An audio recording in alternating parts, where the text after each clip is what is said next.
Você está assistindo Conhecimentos e Assuntos Relevantes. Boa noite, senhores telespectadores. É um privilégio estar com vocês mais uma vez para o programa Conhecimentos e Assuntos Relevantes. Sempre trazemos coisas aqui importantes, coisas que vocês sabem que existem há muito tempo, etc., mas não sabem como funciona, quais são as pessoas que podem ser beneficiadas, como é feito o trabalho. E nesta noite vamos fazer um programa muito bom sobre transplantes de órgãos e tecidos. Transplantes de órgãos e tecidos. Voltamos já já, tá? Não fuja daí. Fica aí. Você está assistindo Conhecimentos e Assuntos Relevantes. Olá, voltamos com Conhecimentos e Assuntos Relevantes e agora eu quero apresentar os entrevistados desta noite. Está comigo aqui o Dr. Rodrigo Amil, chefe de equipe de cirurgia de transplante de órgãos e tecidos no Hospital de São José da Bahia, na cidade de Itaperuna. Ele que é um cirurgião famoso aqui, requisitadíssimo. Com ele está um dos médicos da sua equipe, que faz a parte clínica, que é o Dr. Rafael Brum, né?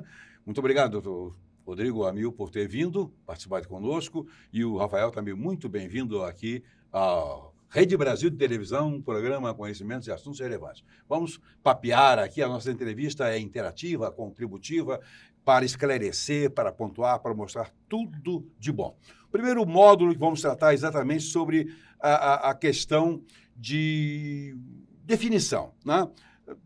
Claro, todo mundo sabe o que é transplante, mas definição, transplante de órgãos é exatamente o quê? Tem muita gente que fica meio dúbio, né? Doutor? Então, boa noite a todos, é um prazer estar aqui. Transplante, na verdade, é uma modalidade terapêutica, né? E ela, em relação ao fígado, que é relativamente recente como uma possibilidade de tratamento, ela vem sendo aceita a partir do momento que os resultados foram sendo satisfatórios, como uma opção a pacientes que não tinham outra opção de continuar vivo devido às doenças que eles possuíam. Então, entra como uma modalidade terapêutica, não só fígado, mas rim, pâncreas, intestino, coração, tudo mais. Pois bem, lamentavelmente é uma modalidade terapêutica que, em princípio, no caso dos rins e no caso do fígado, pode ser feita parcial, né? Ou apenas parte, um rim ou uma parte do fígado, etc. Mas, em geral, a maior parte dos transplantes é feito em função do falecimento de alguém compatível, não é? Exatamente. Os doadores de órgãos, né, de pessoas falecidas, né, é o que a gente mais atua, né, todos os centros que fazem isso. Existem centros que fazem a modalidade intervivo, aqui a gente faz intervivo para rim, mas para fígado a gente faz só com doador falecido. Aqui. Doutor Rafael, órgãos e tecidos, que nós não falamos só de órgãos, né? Também tecidos. No caso, por exemplo, de medula óssea, é tecido. E é mais comum, é muito comum o transplante de medula óssea? Na verdade, assim, o transplante mais comum são dos órgãos sólidos. Sólidos, Então, sabe? fígado, rim, geralmente estão no topo de transplantes que são realizados no Brasil. Os de tecidos, digamos assim, não são tão frequentes comparados aos de órgãos sólidos. Correto. Ou no caso do tecido da medula óssea, é mais caso de leucemia, etc. É uma situação muito complicada, muito séria, inclusive. Mas aí vamos lá, órgãos de tecido transplantável, vamos lá, fígado, rins, coração, aqui não se faz. Aqui na região, inclusive no hospital que você trabalha, já foi feita cirurgia cardiovascular e não já sei... realizaram o transplante de coração. Está parado o serviço. Está parado. Mas é possível retornar, né? Sim. E muito brevemente. Aliás, vamos conversar sobre isso com relação à direção do hospital. Pulmões também é uma coisa bastante complicada, não é fácil nesse caso. Pâncreas, né, córneas, pele, etc. Intestino, que é uma coisa também bem mais complicada. Aqui, praticamente, trabalha com 2 casos, né? 2 tipos de transplante de órgãos sólidos. Fígado e rim, né? Fígado e rim, né? Nesse momento. Fígado e rim nesse momento. Bom, o transplante é uma coisa fantástica, porque, diríamos assim, para muita gente é a única e última, né? Única e última esperança, não tem outra saída, né? E há, evidentemente, um banco de órgãos aí. O banco é regional ou diz respeito a um hospital? Na verdade, assim, cada região tem a sua política na busca ativa de potenciais doadores, né? Aqui no estado do Rio de Janeiro, nós temos divisões de setores em todo o estado, Nós são chamadas OPOS. Uhum. Essa OPO ela é instalada numa região com enfermeiro, com coordenadores dessa OPO, e aí eles fazem a busca ativa nas unidades que possam ter pacientes aí potenciais doadores. Geralmente são hospitais que têm movimento de emergência, têm movimentos de trauma, movimentos de acidentes vasculares encefálicos, de onde saem os principais doadores. E aí, esses profissionais, eles são responsáveis para toda a sistemática, todo o protocolo para se chegar finalmente de uma doação de órgãos. Não é um processo simples, né? Não, De maneira mas é nenhuma. sério. É muito sério e muito responsável, né? Os profissionais que atuam nessa área, da área de coleta, vamos dizer assim, tem um princípio ético muito apurado, né? Um respeito muito grande pela vida, não só de quem vai receber, mas, sobretudo, de quem está doando, né? Porque está numa situação familiar em extremis, né? Inclusive, existe um mito, né, onde algumas pessoas, às vezes, ficam preocupadas em relação à doação de órgãos, a possibilidade de se retirar órgãos de pessoas que ainda não tiveram a morte encefálica realmente confirmada. Isso não existe. Não, isso não existe. Hoje, praticamente, é impossível isso acontecer com os recursos que nós temos. Então, essas famílias, elas são entrevistadas, né, uma abordagem bem preparada com psicólogo, assistente social, para poder tentar explicar o que está acontecendo.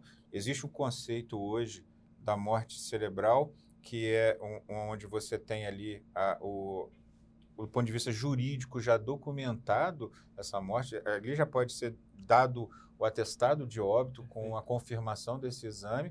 E existe a morte orgânica, que é quando todos os órgãos param de funcionar. É. São coisas distintas. E tentar fazer as pessoas entenderem, esse é o grande objetivo, né, de quem entrevista, de quem busca esses potenciais doadores. No Brasil, essa notificação, apesar de ser compulsória, ela não é tão eficaz como alguns países, tipo Espanha, né? Então, a gente ainda tem muito que trabalhar em cima disso. Existe hoje aí, até no nosso meio médico mesmo, um trabalho de conscientização, de chamar esses setores para poder investir nesses potenciais doadores e salvar vidas com esses casos. A questão do doador, né? As pessoas, quando se fala em doação de órgãos, é aquilo que você colocou agora há pouco, pensa que vão arrancar. Claro que a gente não pode confiar nas políticas do mundo inteiro, né? Há países realmente muito suspeitos aí. Eu não vou citar nenhum aqui, porque eu não estou a fim de pegar processo de ninguém, que nós temos um pouquinho de juízo, né? Chegamos onde chegamos porque temos um pouquinho de juízo, né? Então, não vou citar. Mas estão cansados de falar por aí que em tal país compra órgãos, há tráfico de órgãos, etc. É verdade? A possibilidade de existir tráfico de órgãos no mundo? Existe, tá? No nosso meio, no nosso país, isso praticamente não é registrado, tá? Mas em países, como o senhor já citou, que a gente não vai citar aqui, já houve sim relatos de acontecimentos muito semelhantes de tráfico de órgãos. Então, isso infelizmente já existiu e possivelmente ainda existe em determinados locais do mundo. Certo. Infelizmente. No Brasil, quem somos nós para dizer que não tem acontecido, né, de alguém sair daqui, vender um órgão lá, etc., especialmente no caso de rins, né? Isso fica até mais fácil, né? Sim. Né? Fica mais fácil, né? Mas a questão ética, a questão moral, o dinheiro, assim, a cabeça das pessoas, os princípios das pessoas é muito sério. Isso acaba gerando um medo, né, no doador. Não na minha idade, eu com 74 anos, estou sabendo aqui que eu posso, né? Eu posso doar alguma coisa? Pode, Mas não sim. quero. Pode sim. Mas, veja bem, eu tenho realmente rins bons, fígado bom, pulmões bons, porque eu nunca fumei, nunca bebi, etc. E esse meu rim, digamos assim, um rim, eu não tenho ninguém na família, mas a doação parece-me mais facilitada para os vínculos consanguíneos, etc. Mas, às vezes, também a distância é terrível, né? Não é garantia de nada. Mas eu posso doar um rim e ficar com um só bem, para morrer com 75 anos, 74, eu estou com 74. E esse rim transplantado para uma pessoa jovem, ele vai assumir, digamos, a etariedade do jovem ou vai levar a minha? Então, provavelmente, assim, quando se trata de transplantes intervivos, existe todo um protocolo que tem que ser preenchido. E eu acho que, de repente, o senhor está um pouquinho fora do protocolo por uma questão de idade. No entanto, a gente sabe que hoje a idade cronológica nem sempre ela corresponde com a idade biológica. E por caso dos doadores falecidos, eu acho que todo mundo deve ser avaliado. porque nós temos vários fatores que influenciam, não é só a idade. Nós temos como é que esse paciente viveu para trás, como é que ele foi abordado no hospital, de que causa que ele veio a falecer. Foi uma causa traumática, foi uma causa por doença vascular cerebral, que já compromete já outros sistemas. Quanto tempo ele ficou internado no hospital? Foi feito algum procedimento? Ele está diante de algum quadro infeccioso, já que ele passou por CTI, teve várias catéteres, invasões assim no corpo. Assim. Então, são vários detalhes a serem analisados. E a idade é um só. E além do fato de que, no caso de aproveitamento de órgão de pessoa falecida, não existe nada a perder. Essa pessoa já faleceu. Não há risco, pelo contrário. O que pode acontecer é uma sobrevida significativa, ainda que não seja de 30, 40, 50 anos, mas pelo menos uma sobrevida significativa para a pessoa que está precisando daquele órgão, né? Com certeza. Nós, até no nosso serviço, a gente já aceitou órgão de pacientes com idade muito mais avançada e colocamos em pacientes que eram mais jovens, com resultado excelente. Então, como o Rodrigo disse, a idade cronológica não bate necessariamente com a outra idade. Então, tudo isso nós somos cronológicos, temos idade mental. Eu, por exemplo, na verdade, eu não estou brincando, eu tenho 74 anos de idade, mas eu tenho um espírito e uma mente, uma alma tremendamente jovem. Duvido que alguém com essa idade, seriam muitas pessoas com essa idade, começaria o trabalho que estou fazendo agora. No momento que todo mundo achou que eu estava parando, sumindo, desesperando, pendurando as chuteiras, eu como um par de chuteiras novas, estou aqui toda terça-feira aguentando diretamente de Nova York, fazendo esse programa para vocês. Né? Que beleza. Pois bem, então é possível o aproveitamento desses órgãos mesmo de pessoas fora de faixas etárias próximas, nós diríamos assim, do receptador. Agora, essa questão ética, a família do doador, no caso de doador morto, né? Doador intervivo não tem problema. No caso da família, a família pode interferir, né? Pode. São eles que decidem, né? A verdade é assim, a partir do momento que você está diante de uma situação dessa, que a gente não sabe nunca que se vai acontecer entre a gente ou não, o que se orienta nos meios e até de se conversar principalmente, é que se fale da intenção, da vontade. Né? Olha, eu tenho vontade de doar os meus órgãos. Existiu, há um tempo atrás, uma situação extremamente interessante, foi quando eles tentaram colocar na carteira de habilitação se a pessoa seria ou não doador de órgãos. Aquilo deu uma dor de cabeça absurda nas pessoas que trabalham diretamente com isso, porque muita gente ficou com medo de ali assinar uma coisa que ele não sabia o que ia acontecer. E aí eles voltaram atrás em relação a isso. E hoje o que se fala é que dentro de casa deve haver essa conversa quando tiver todo mundo em família. Olha, se eu tiver algum problema nesse sentido, eu quero doar. E mesmo que eu, no caso, diga assim, olha, eu não quero, no momento que eu morri, a família tem todo o direito de decidir sobre seu aproveitamento ou não. Voltamos já com conhecimentos e assuntos relevantes. Você está assistindo Conhecimentos e Assuntos Relevantes. Olá, voltamos com o segundo bloco de conhecimentos e assuntos relevantes. Nesta noite estamos tratando de transplantes de órgãos e tecidos. Agora vamos, nesse bloco, tratar sobre a questão tudo para viabilizar o processo. É uma coisa complexa, não é uma coisa do dia para o outro, não é alguém que passe mal agora, daqui a pouco aparece um órgão e vamos colocar nele para experimentar. Não é assim. Se der certo, deu, se não der, danou-se, né? Nada disso. A questão das compatibilidades, vamos começar aqui pelo Bruno, vamos dar um descanso aqui no chefe, né? Chefe é chefe, né? Quem sabe, né? Um dia ele chega lá. Compatibilidade, Bruno, doador versus receptor. Como é que se faz para definir o que é? Quem é que pode dar o que para quem? Mais especificamente no nosso caso, que é mais transplante de fígado, além das características físicas, o peso, a altura, tem que ser semelhante, é mais simples. O fígado, a gente exige simplesmente a compatibilidade ABO. Então, simplesmente ABO já é o suficiente, coisa que não acontece em outros órgãos. Então, para o fígado é muito simples. Tem compatibilidade, tem peso, tem altura, tem algumas outras características físicas semelhantes, já, digamos assim, já é o suficiente para aceitar ou não um determinado órgão. ABO, explica para o pessoal aí.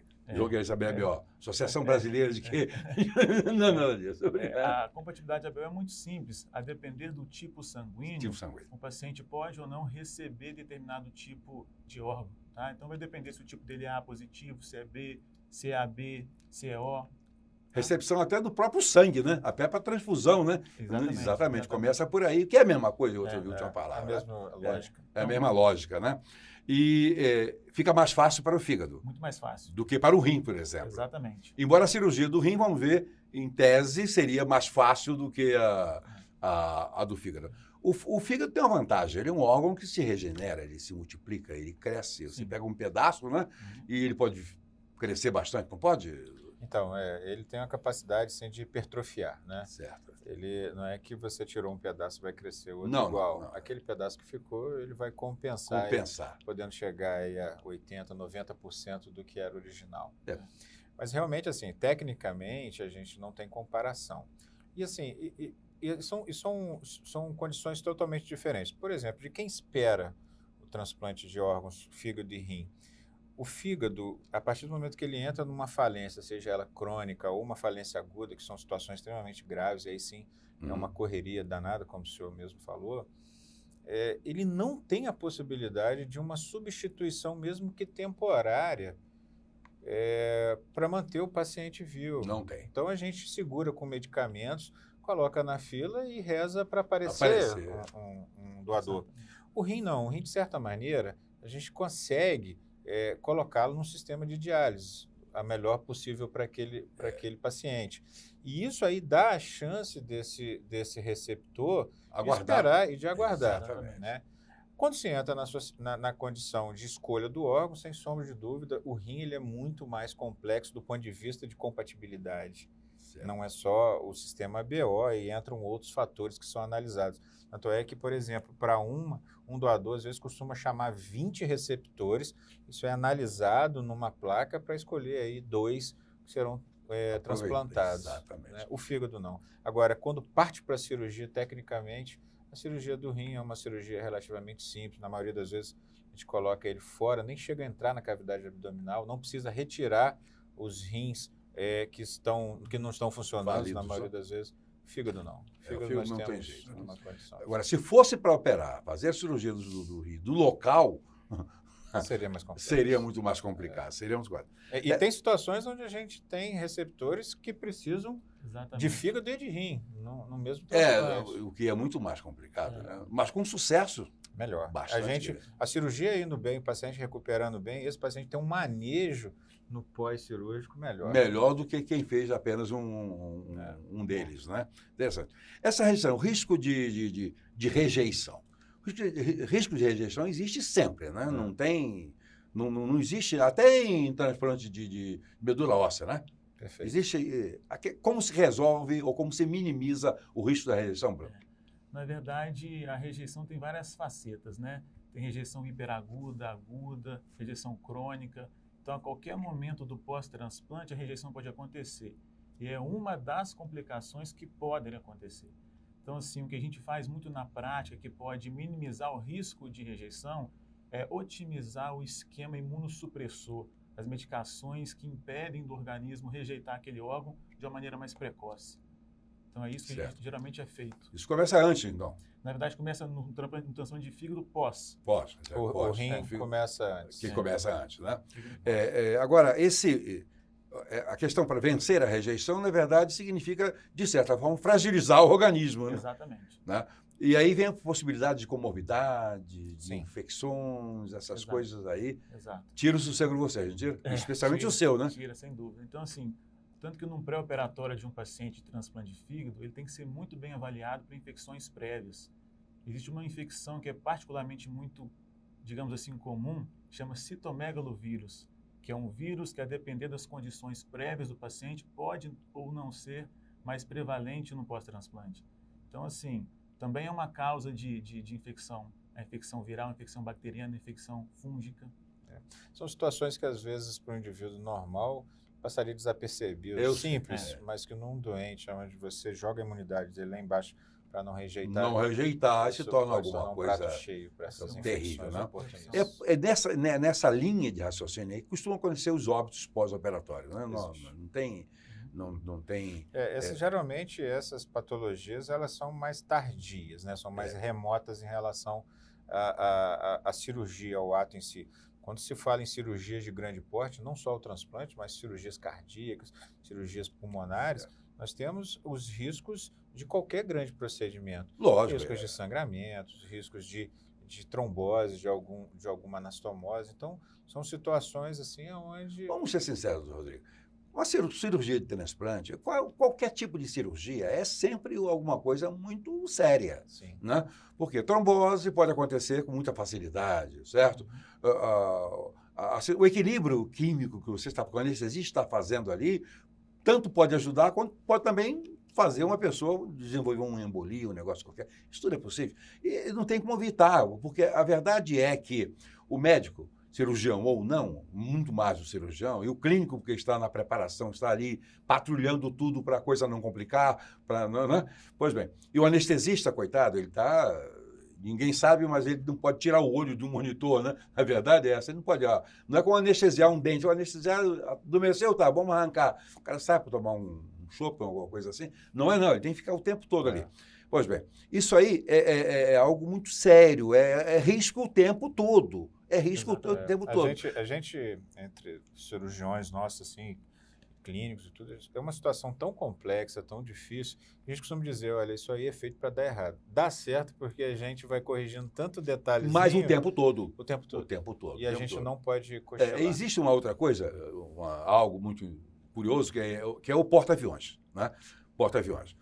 Chama-se em aviação, nos Estados Unidos são os Marines, são a Marinha que usa, no Brasil não, é a Força Aérea aí, combinada com a Marinha, agora só a Marinha está usando os aviões que pousam em porta-avião, etc. Chama-se aquilo de acidente controlado.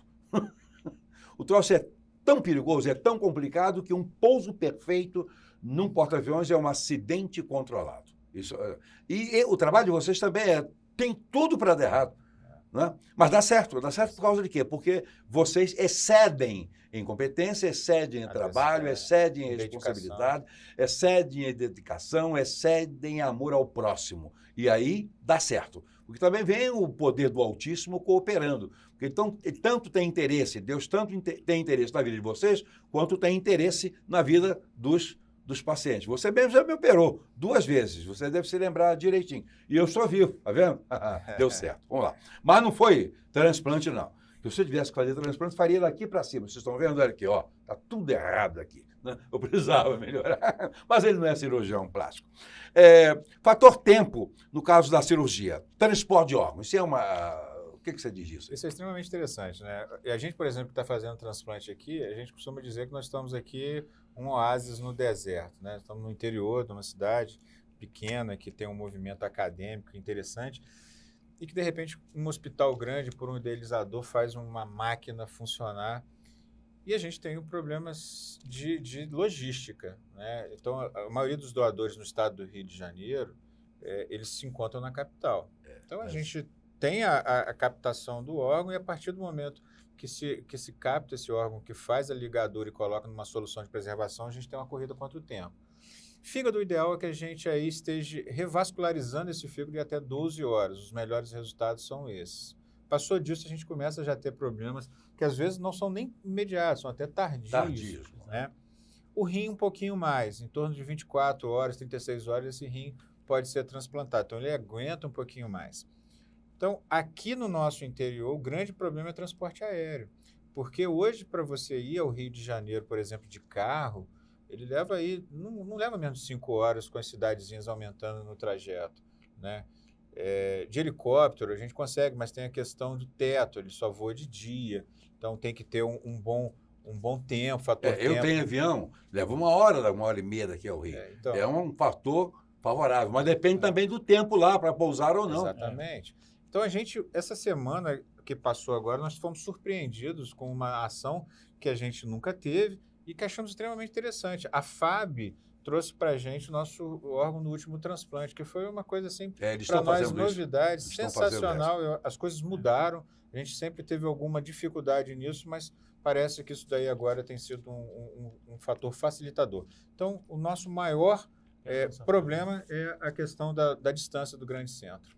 Isso aí realmente é muito complicado. Agora, quando ele falou agora há pouco, estamos no oásis, a questão é a seguinte, estamos na cidade de Itaperuna, região noroeste do estado do Rio de Janeiro, onde temos um dos maiores hospitais gerais, onde se faz cirurgias dessa natureza, dessa complexidade de fígado e rim, no extremo norte do estado do Rio de Janeiro. Um hospital, São José do Havaí, que foi potencializado por um dos médicos mais significantes da região, que foi o doutor Renan Catarina, e hoje é dirigido pelos seus filhos, né? É um hospital maravilhoso, que faz um trabalho extraordinário, que o Brasil já conhece, porque já foi feita uma programação da Rede Globo dentro do CTI, alguns anos atrás, em cirurgia de embolização, certo? Sim. Pois bem, é um oásis. Temos muita alegria em viver aqui, porque os recursos são muito grandes. Lamentavelmente, falta dos aviões. ANAC, põe uma linha aérea para cá. Tem tanta empresa querendo voar para cá, certo? Tantas empresas. Faz favor, libera um voo diário para Itaperuna. Vai dar um lucro danado. Se der prejuízo, também não é meu, certo? Voltamos já. Você está assistindo Conhecimentos e Assuntos Relevantes. Olá, voltamos com conhecimentos e assuntos relevantes. Vamos agora para o terceiro bloco, que são as dificuldades particulares para o processo de transplante dos principais órgãos, especificamente dos órgãos que são transplantados aqui, que são rins e fígado, né? Oferta de órgãos, né? Maior, digamos assim, ou menor. O que existe mais para esses dois aí? Mais rins, mais fígado, o que existe em geral? Em geral, rim é mais comum pelo fato de ter 2 órgãos, né? Então, a oferta de rim ela é mais comum. Que de fígado. E também porque é feito pode ser transplante de intervivos, né? A pessoa, doação, a maior parte do aproveitamento é feito de pessoas. O fígado também pode... Pode tirar um pedaço. Pode tirar um pedaço também. Mas, de uma maneira geral, doador cadáver, o rim ele é muito mais prevalente devido à presença de 2 órgãos. E no caso... Mas a fila de rim é uma fila que, se você for ver a proporção, é muito maior. Estupidamente. E dá para aproveitar os 2 rins? Dá, né? Claro que você tem que ter pacientes compatíveis. A gente geralmente transplanta um rim para cada receptor. Cada receptor. Tá. E a gente pensa, puxa, cirurgia de rim, eu conheço amigos, tenho amigos que fizeram tal cirurgia, têm uma vida normal. Claro, há limitações, porque limitações existem na idade, existem no tamanho, existem no peso, existe de todo tipo, né? Pois bem, mas eles têm uma vida normal e são muito gratos a Deus e aos profissionais que fizeram isso e fizeram muito bem. Agora, em termos de dificuldades na cirurgia, toda cirurgia tem sua dificuldade. Eu falava agora há pouco no interregno, entre um bloco e outro, a respeito de cirurgias grandes, como é o caso da bariátrica, né? Que não tem nada errado. Você não vai encontrar uma pessoa que tem um estômago nas costas, lá atrás. Você não vai encontrar essas deficiências. Está tudo no mesmo lugar. A sistematização ela é mais previsível. Previsível, né? Então, tecnicamente, em relação ao transplante de fígado, né? O transplante de fígado é o procedimento mais complexo que pode se fazer no abdômen, né? Por exemplo. Certo. E aí, esse paciente, geralmente, o fígado cirrótico, no caso da falência crônica, né, que vai se instalando ao longo dos anos, ele vai desenvolvendo uma série de mudanças no abdômen, e essas mudanças é que impõem a dificuldade ao cirurgião. Correto. Então, existe uma situação onde a veia que traz o sangue do intestino para esse fígado, ela começa a aumentar muito a pressão e abre circulação colateral, onde 4 sistemas começam a dilatar muito, veias que eram pequenininhas, eles ficam enormes às vezes. Então, esses pacientes, tecnicamente, retirar esse fígado para colocar outro, isso se torna muito difícil, né? Então, é um procedimento que pode durar, aí, às vezes, 8, 10, 12 horas em mãos habilitadas, né? Então, é um procedimento extremamente difícil. E o nuance, assim, da cirurgia, nós temos altos e baixos o tempo todo. Vários recursos, não é qualquer hospital que está preparado para fazer transplante. Então tem que ter uma equipe toda multidisciplinar, um anestesista treinado, que a gente tem uma equipe extremamente capaz para isso, né? Cirurgiões juntos, né? Trocando informações e atuando ao mesmo tempo. Então são situações, eu costumo dizer que é como se fosse um voo, né? Onde você prepara para decolar, onde você às vezes assume uma velocidade de cruzeiro aí num teto de brigadeiro, mas preparado para qualquer momento passar turbulência de todo tipo, né? E da mesma maneira para aterrissar.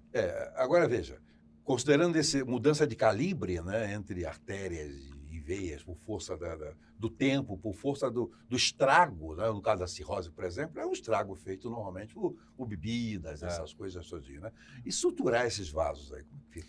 Então, a gente tem treinamento, né? Então, a gente costuma fazer isso de maneira rotineira, né? Hoje, para você treinar, habilitar uma pessoa para estar apto a fazer transplante, ele tem que estar aí 1, 2 anos acompanhando uma equipe, e ele começa a fazer um tempo mais fácil, depois ele vai tornando Legal. cada vez mais difícil, e isso aí demora muito tempo, muitos anos para a pessoa estar apta a fazer o seu primeiro caso. Então, é difícil, mas existe um treinamento voltado para isso, né? Com microscópio, com aparatos bem específicos no caso dessa cirurgia. Pois é, a razão de nós estarmos tratando desse assunto neste programa é que, olhando-se de fora, tudo que os outros fazem parece fácil, não é? Fulano está fazendo, é fácil. Eu faço também. Não é bem assim, não. Na formação médica, no curso de medicina, por exemplo, terminou o curso 6 anos, ou seja, passou lá pelo período de internato, terminou o curso, completou, ok, ótimo, é médico. Legalmente pode fazer qualquer coisa. Não tem crime nenhum, não tem problema. Pode abrir um crânio, pode fazer uma cirurgia cardiovascular, pode fazer um transplante, mas não pode. Não pode. Porque daí até o indivíduo se especializar, ter competência, não é questão de força de vontade, não, é de aprender mesmo. De aprender mesmo. Que a formação na universidade, por melhor que seja, ela prepara você, sim, para se desenvolver com mais facilidade, talvez mais rapidamente.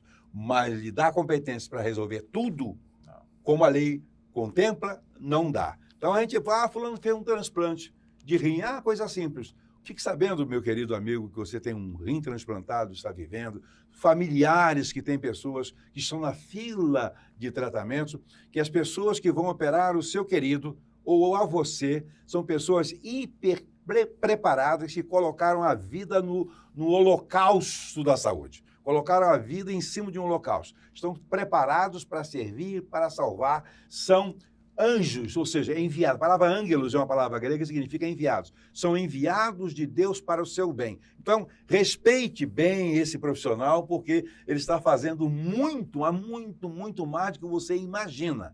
As pessoas normalmente gostam de tratamentos baratos, gostam de milagres, e tudo bem, Deus pode fazer o milagre que Ele quiser. E se você também tem problemas, pode procurar o milagre onde você quiser. Mas fique sabendo que na saúde, na medicina, o milagre custa caro e é difícil para chuchu. É muito complicado.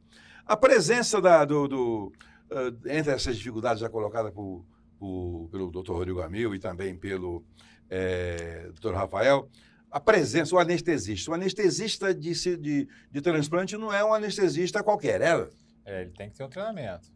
Eu Também. costumo dizer que é o Neymar da equipe, né?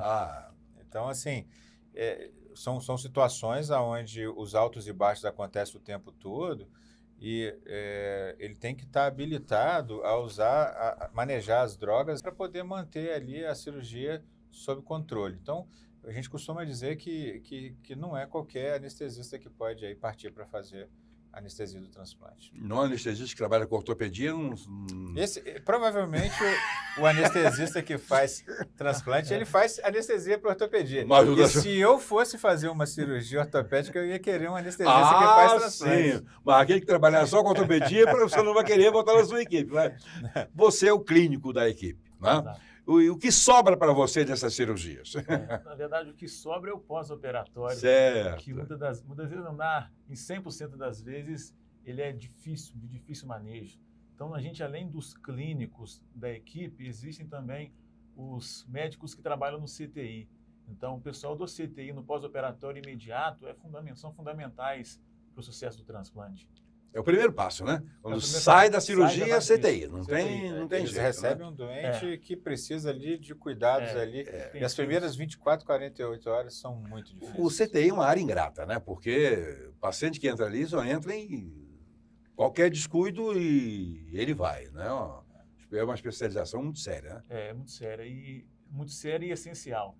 Os nossos pacientes geralmente ficam 2, 3 dias no CTI e depois ficam mais uns 10, no máximo uns 14 dias, a depender de cada caso, internados na enfermaria. Certo.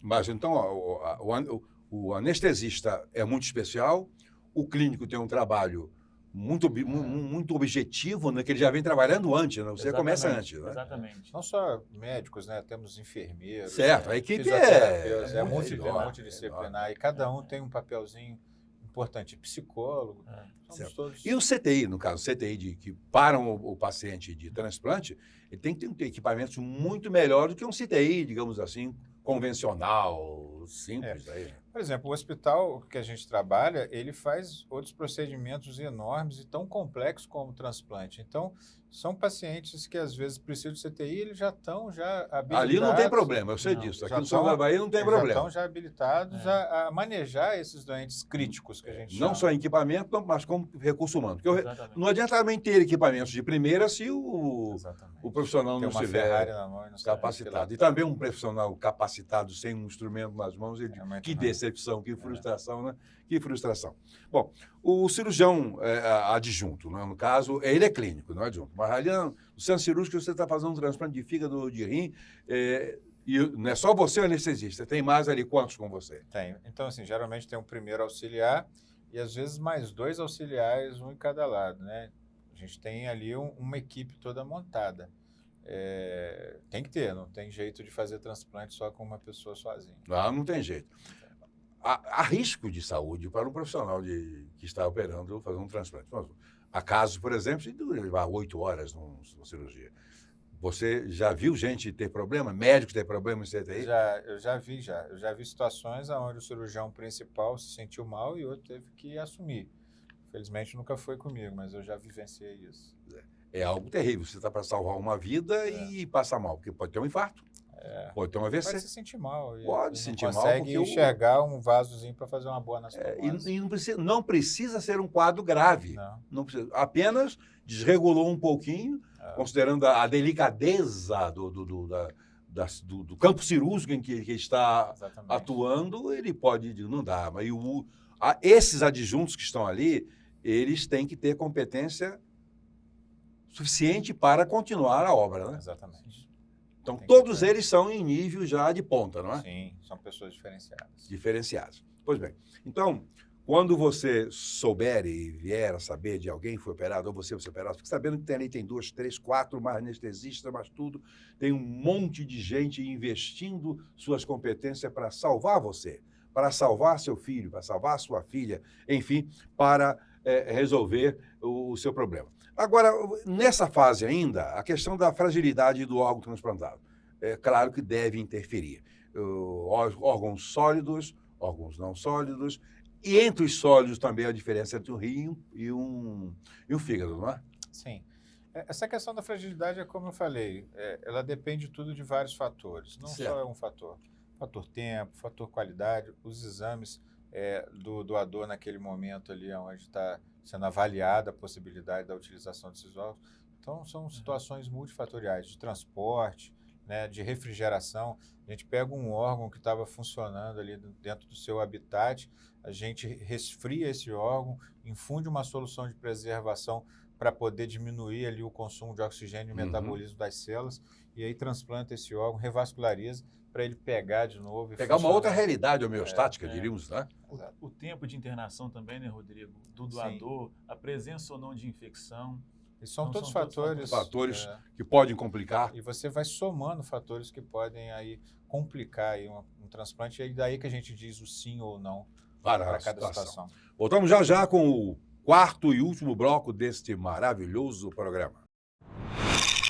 Você está assistindo Conhecimentos e Assuntos Relevantes. Olá, voltamos com o último bloco do programa Conhecimentos e Assuntos Relevantes, já aqui com 2 médicos de importância singular na nossa cidade de Itaperuna, que trabalham no Hospital São José da Bahia, que é o maior hospital da região, de importância nacional, com um quadro de profissionais de primeira linha, com resultados extraordinários. Vamos agora falar, nesse último bloco, sobre a questão do cirurgião. A saúde do cirurgião, do médico, né? Como aguentar tantas horas? Você já puxou mais de 8 horas de cirurgia, de uma cirurgia? Já.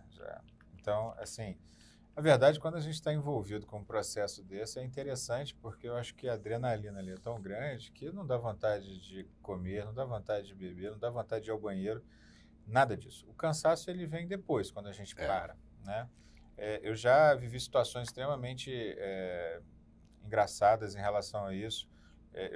Parte do meu treinamento, eu fiquei na França há um tempo e tinha um final de semana que eu estava de sobreaviso e a gente começou uns casos a serem transplantados na sexta-feira e eu parei só na segunda-feira. Foram 5 transplantes assim com captação e preparos de órgãos no final de semana inteiro. E quando eu me dei conta já era segunda-feira, eu não tinha parado praticamente dentro de um centro cirúrgico o fim de semana inteiro. Então a gente não percebe isso.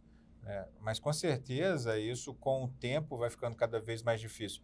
O que a gente faz é dia a dia, a gente se prepara dando uma pedalada, dando uma caminhada, vai numa academia. Pois é, que eu o me que preparo a gente- dormindo.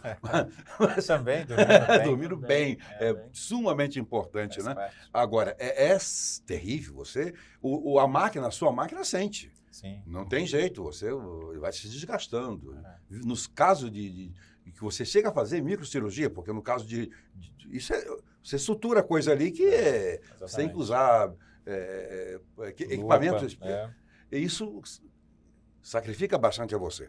Agora, além disso, o tempo, né, pernas, veias, artérias, etc., como é que fica? Você usa algo especial? Elástica. Meia elástica Tem para segurar a banco onda? para a Né? gente poder dar uma descansada nas pernas no intraoperatório. Então, assim, a gente tem alguns artefatos para isso. Agora, há coisas hiláricas. Ele vai me perdoar, mas vai ter uma coisa hilárica, né? Que foi o dia do casamento dele, né? Claro, eu não sei se a cirurgia deu certo. Mas A lua de mel ficou comprometida. ficou comprometido. No dia do casamento dele, sábado bonito, festa, almoço, etc. Sabe quem não estava em toda a programação? Ele. Sabe por quê? Estava o quê? Fazendo transplante. O transplante de fígado, né? É. Você terminou o transplante o quê? Quantas horas antes? Praticamente em cima do casamento. Em cima, né? É. Tomou um banho, deu tempo? Tomei um banho, Tomou um botei banho, a roupa. E o padre, foi um pastor, um pai de santo ou um Padre, rabino? Foi um padre, né? É. Enquanto o padre celebrava, ele estava assim, mais para lá e mais para cá. O padre não sabia se ele estava querendo ir ou desistir. Né? E a essa cerimônia ele foi, com certeza foi, teve força para dizer assim, Sim. teve força para dizer assim. E a lua de mel também foi um sucesso, né? Você dormiu quanto tempo? Então, O tempo todo? interessante é que, assim, acontece as doações em qualquer momento. Em qualquer momento, não tem jeito. E, assim, sempre foi uma preocupação, porque, às vezes, você está para poder começar uma festa de aniversário do seu filho e você pode, às Tem vezes, que sair estar correndo. envolvido. Então, assim, hoje a gente está preparado para isso, né? O primeiro casamento foi com a medicina. Foi com a então medicina, Não teve é. jeito. Então, a gente tem um compromisso com relação a isso.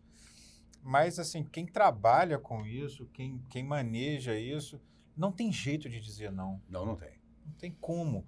Porque a gente sabe que são pessoas que ficam ali olhando para o telefone, esperando ele tocar para dizer assim, olha, apareceu um órgão para você. E eles chegam no hospital com uma vontade tão grande daquilo, porque sabe que ali está a luz no fim do túnel para eles. Então, quem sou eu para dizer não se eu tenho capacidade De para jeito nenhum. fazer isso? Então, é uma coisa assim, fica pequeno um casamento perto de você transplantar uma pessoa e ter a chance de salvar a vida dele. Não dá para comparar, né? Não. O resultado que você vai fazer. Até mesmo, Rodrigo, algumas situações pessoais que acontecem de maneira até corriqueira. Vou para a praia, vou a Guarapari. Quantas vezes você já voltou? Sujou? no meio Chega do lá e sono, volta né? ao mesmo pé, né? Então, Teve o último verão, eu estava férias com os meus filhos, o período ali dedicado a eles, o telefone tocou, vai ter um transplante. Eu estava numa cidade de 200 e poucos quilômetros daqui, e aí eu me arrumando assim, meus filhos falaram assim, pai, não é possível não ter outra pessoa para fazer isso. Eu falei, filho, não tem, o papai vai lá e volta, é rápido. E aí quando eu me dei conta, eu me arrumando assim para sair, chamei meu pai para ir de companhia, para dirigir, a minha filha pegou, cadê a chave da porta? Eu não achava a chave da porta. Eu falei assim, eu quero ver você sair de casa, a chave está escondida. Meu Deus! E aí eu tive que quebrar, desdobrar. Enquanto eles dormiam, eu vim, fiz o transplante de manhã cedo, antes deles acordarem, eu já estava do lado deles de novo. Então são situações que a gente passa e que e que acontecem. Então, eu acho que a gente está preparado para isso. E faz com prazer. Lógico. Exatamente. E fora a questão cirúrgica, o telefone não para. A qualquer momento, a central pode entrar em contato com o chefe da equipe. Você é refém, né? Vocês são refém o da telefone situação. toca 1 hora, né, Rodrigo? 2 horas, 3 horas. Mas aí, da quando a manhã. gente dá alta um paciente igual hoje recebeu alta um doente, Não tem isso preço. não tem preço. Não tem preço. Em falar em preço, é interessante falar que É. esses transplantes eles são 100% SUS. custeados pelo SUS, que Pelo tem SUS. o maior programa de transplante de órgãos do Não mundo. existe um no Brasil. programa melhor e maior. Não é só de transplante de órgão, não. Em termos de saúde pública, o melhor plano de saúde do mundo é o SUS. É o SUS. É o SUS. A teoria dele é bacana. É bacana. E funciona. O que não funciona no Brasil são os penduricários da política, das circunstâncias aí. Mas nós temos o melhor. A gente fala dos Estados Unidos, é muito bom lá, mas lá não tem plano de saúde, lá tem seguro de saúde. E tem mais essa, você vai para o seguro de saúde, E tem preço. tem um preço. Mesmo com o seguro, uma parte você vai pagar. O único seguro que é integral é o de viagem. Né? Eu vou daqui para lá, vou com o seguro atrelado, etc., e cobre tudo. Mas o seguro de saúde do morador, seja ele nativo, seja ele de green card, seja ele alguém ilegal, não tem esse negócio. Lá é um negócio. Né? American is business, é um negócio. Então você vai pagar sempre. Vai pagar sempre.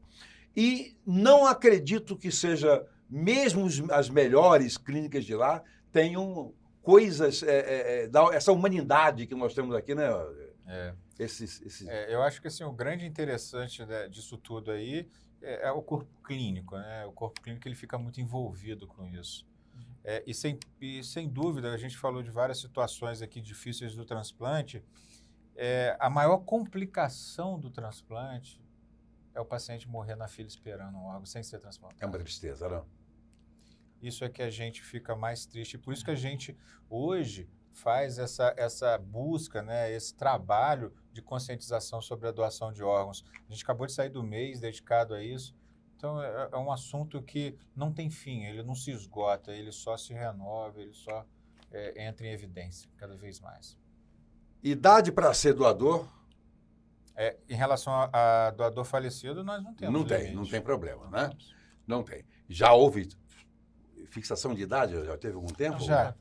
Já teve, né? Então, falecido não tem problema. O órgão é viável, tá bom, ele vai se... A idade é só um fator a ser analisado. É o último, né, na verdade. A gente analisa várias coisas a idade, sem sombra de dúvida, é um somatório. Porque se eu tenho um doador de 70, 80 anos, igual a gente às vezes vê, e todos os outros fatores são bons, um só não vai pesar. Não vai justificar, não vai justificar. Até porque se ele chegou a 70 e chegou a 80 anos, porque ele tem um conjunto de fatores favoráveis à preservação, à viabilidade desses órgãos, né? Agora, como ser um doador, né? Chegar no hospital, olha, eu quero ser um doador. Então, vai se inscrever onde? Pois é, na verdade, assim, o que se orienta é que converse com a família, né? Exatamente. Porque é a família que vai estar passando. Geralmente, são 2 grupos de pacientes com doadores falecidos que nós temos. Os doadores que sofreram algum acidente vascular cerebral, é a maioria deles, e os que tiveram traumatismo, né? Trauma hoje é a segunda causa de morte em pessoas jovens no Brasil e no mundo, né? Tá mudando um pouquinho isso aí, mas ainda é a segunda causa. Então, são 2 grupos de pessoas que vão bater dentro do hospital, vão ser atendidos e os familiares vão estar próximos.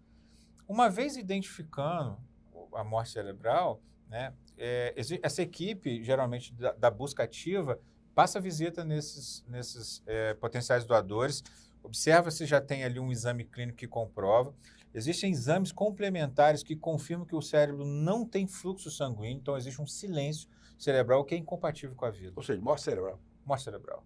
E aí um novo exame clínico ele é feito com 6 horas nesse paciente com médicos diferentes. Às vezes um desses médicos pode até ser um amigo da família, tá? E aí a família é abordada quanto à possibilidade da doação de órgãos e tecidos. Então é uma coisa séria, é uma coisa segura. Não existe essa questão de tirar órgãos de pessoas que ainda têm vida. Essa pessoa, uma vez diagnosticada com morte cerebral, o atestado de óbito ele já pode ser dado ali com aquela hora, independente dele estar lá no CTI com o coração batendo. Não, ele, na verdade, não está vivo. Né? Ele só tem, graças a Deus, órgãos que vão funcionais parar de funcionar com horas. E vão parar de funcionar, e se forem aproveitados, vão permitir que pessoas, muitas pessoas, quantas vezes de um doador, várias doador pessoas você são põe beneficiadas. várias pessoas são beneficiadas. Como aconteceu nos Estados Unidos com o Gugu, por exemplo. Exatamente. Os órgãos deles foram tirados festivamente, de maneira muito reverente por parte dos profissionais de saúde daquele hospital, e várias pessoas foram Exatamente. beneficiadas. E foi um grande movimento de propaganda esse E fato. foi né? lamentável, mas foi muito bom. Agora a gente está passando uma dificuldade muito grande com a questão da pandemia, porque aumentou em 44% a morte em fila de espera de órgãos a ser transplantado. Claro que essas pessoas com um vírus desse morrem com muito mais facilidade do que os outros. Pois bem, agora, meu querido amigo, minha querida amiga, você pode sim e deve avisar a sua família, seja qual for a sua idade, que em caso de uma desventura, porque isso acontece com todo mundo, especialmente os jovens, por exemplo, acham que não vão morrer nunca, né? Todos nós achamos que morte é uma coisa só para os outros, não é assim não. Morte acontece, coisa ruim acontece com a gente também. Avisa a sua família que você é um doador, porque alguém pode ter uma necessidade. Você pode resistir a essa ideia de doar um órgão, etc, etc. Mas olha, você ficaria muito feliz se num campo de necessidade aparecesse um órgão compatível com a sua condição e você pudesse ser beneficiado. Faça isso. Entenda que isso aí é algo de Deus para estender a vida de muita gente. Rodrigo, muito obrigado. Eu que agradeço. Rafael, muito obrigado por estar aqui presente. Rafael vai voltar num próximo programa falando aqui sobre clonagem. Vai voltar sobre clonagem. Muito obrigado, Deus abençoe vocês, o trabalho de vocês, o hospital em que vocês atuam. Felicidades, terça-feira estaremos juntos mais uma vez.